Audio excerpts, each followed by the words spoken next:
रामपुर जिले के बिलासपुर में एक निजी अस्पताल पर गंभीर लापरवाही का आरोप लगा है। आपको बता दें कि छाबड़ा हॉस्पिटल की संचालिका पर आरोप है कि उन्होंने एमबीबीएस गायनोकोलॉजिस्ट सर्जन का झांसा देकर एक कथित झोला छाप से महिला की सफाई करवा दी, जिसके बाद महिला की हालत बिगड़ गई। गंभीर हालत में पीड़िता को पहले रामपुर से रेफर किया गया और फिलहाल वो दिल्ली के सफदरजंग हॉस्पिटल में आईसीयू में भर्ती है, जहां वो जिंदगी और मौत से जूझ रही है। आपको बता दें कि पीड़ित महिला के पेट में दर्द की शिकायत थी। अल्ट्रासाउंड रिपोर्ट में ब्लड क्लॉट यानी खून के थक्के की आशंका जताई गई। आरोप है कि इसी आधार पर बिना उचित विशेषज्ञ की मौजूदगी के महिला की सफाई कर दी गई। ऑपरेशन के बाद महिला की हालत लगातार बिगड़ती चली गई। पीड़िता के पति गालिब ने मुख्यमंत्री पोर्टल और मुख्य चिकित्सा अधिकारी रामपुर से शिकायत कर कार्रवाई की मांग की है। उनका कहना है कि जिले में झोला छाप डॉक्टर और अवैध अस्पताल भोले भाले लोगों को सस्ते और बेहतर इलाज का झांसा देकर उनकी जिंदगी से खिलवाड़ कर रहे हैं।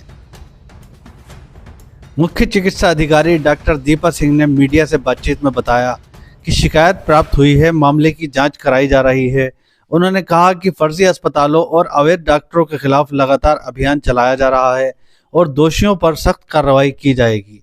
आज़ाद भारत टीवी, उत्तर प्रदेश, उत्तराखंड। मेरा नाम मोहम्मद गालिब है। मैं डोहरिया का रहने वाला हूँ, निवासी डोहरिया। ये मैंने छाबड़ा हॉस्पिटल के खिलाफ शिकायत डाली है। क्या आरोप है आपका?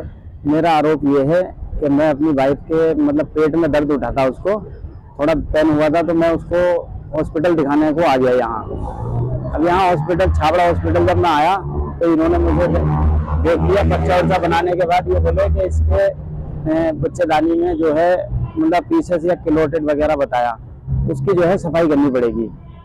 तो बोले अगर नहीं कराते हो तो इसमें दिक्कत हो जाएगी, आपको पेशेंट को भी खतरा हो जाएगा जान से। तो मैंने कहा चलो ठीक है, जैसा आपको ठीक लगे कर लो। अब इन्होंने करने के बाद उसको एडमिट कर लिया। एडमिट करने के बाद ये लोग जो है 3-4 घंटे बोतल उसको चढ़ाते रहे, दवा देते रहे, लगाते रहे, कोई दिक्कत नहीं है। फिर उसके बाद ये ओटी में ले जाते हैं उसको।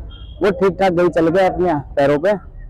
और जब वो ओटी से आती है लमसम 7 बजे के समथिंग, ओटी से इन्होंने निकाला और निकालने के बाद उससे खड़ा भी नहीं हुआ जा रहा था। सफाई किससे करी थी? सफाई हथियार वगैरह औजारों से। किसने की थी? ये सफाई करने में एक विनीता थी और एक हुमा थी।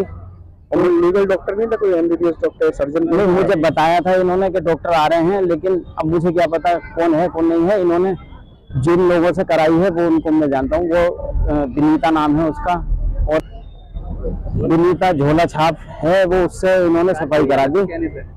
कोई और डॉक्टर नहीं आया वहाँ। फिर क्या हुआ? फिर इन्होंने जो है, मैंने शाम को जब उनको बोला कि इसके बहुत दर्द हो रहा है, तो ये मेरे से बोले कि इसको थोड़ी चुभन रहेगी, बाकी हमने मेडिसिन दे देंगे, ठीक हो जाएगी, बाकी अभी छुट्टी कर देते हैं और आप घर चले जाओ, रात बीच में इसको सुकून मिल जाएगा, कोई दिक्कत नहीं, मैं आप किसी अच्छे हॉस्पिटल में आप दिखा लो। ये मुझे राय दी उसने, जिसने सीटी स्कैन किया। अब मैं पहुंचता हूँ टीएमयू में पहुंचता हूँ। टीएमयू वाले देखा थोड़ी बहुत देर, लमसम 1 घंटा भर वहाँ रहे हम। उन्होंने जो ट्रीटमेंट करना था किया, बाकी उन्होंने बोल दिया हमारे बस की बात नहीं है, आप यहाँ से ले जा सकते हैं। मैं वहाँ से फिर उन्होंने मुझे बोला हायर स्टेशन आप जा सकते हो, बाकी यहाँ दिक्कत है। मैं फिर आनंद फानंद में उसको लेकर मैं दिल्ली भाग गया। कहाँ गए? दिल्ली में सफदरजंग हॉस्पिटल में। अब उसकी सर्जरी हुई है आईसीयू में। अब वो आईसीयू में एडमिट है, जिंदगी और मौत से लड़ रही है। और ये छाबड़ा हॉस्पिटल वाले कुछ मुझे चाहिए तो वो ये लिख के नहीं दे रहे हैं। अब मैं ट्रीटमेंट हुआ? हाँ, कि हमारे यहाँ ट्रीटमेंट हुआ है। पेमेंट आपने कैसे करा इनको? पेमेंट इनको मैंने कुछ ऑनलाइन की थी और रिकॉर्ड है, कुछ का रिकॉर्ड है मेरे पास, और बाकी मैंने कैश दिया है इनको। ये एक शिकायत मिली है छाबड़ा हॉस्पिटल बिलासपुर की, जिसमें आरोप लगा है कि डीएनसी कर दी गई क्लोट जमा होने की वजह से। उसके बाद महिला की हालत बिगड़ गई और वो अब जिंदगी और मौत से जूझ रही है, सफदरजंग हॉस्पिटल दिल्ली। क्या शिकायत है ये एक्चुअली मैं 2-3 दिन से बाहर थी, कुछ सरकारी कार्य से काफ़ी बिजी थी, तो अभी ये मामला जस्ट मेरे संज्ञान में आया है। इसकी पूरी जांच नहीं हो पाई है, लेकिन प्रथम दृष्टया जो एप्लीकेशन मेरे सामने आई है, तो उसमें यही था कि उसने पहले कहीं अबॉर्शन करवाया होगा तो उसमें जो बच्चे का जो है पूरा नहीं निकला है, कुछ मेम्ब्रेन या झिल्ली वगैरह यूट्रस में रह गई हैं, जिसकी वजह से उसको दर्द होता रहा होगा या और ब्लीडिंग होती रही होगी, जिसकी वजह से उसकी डीएनसी करनी पड़ी है।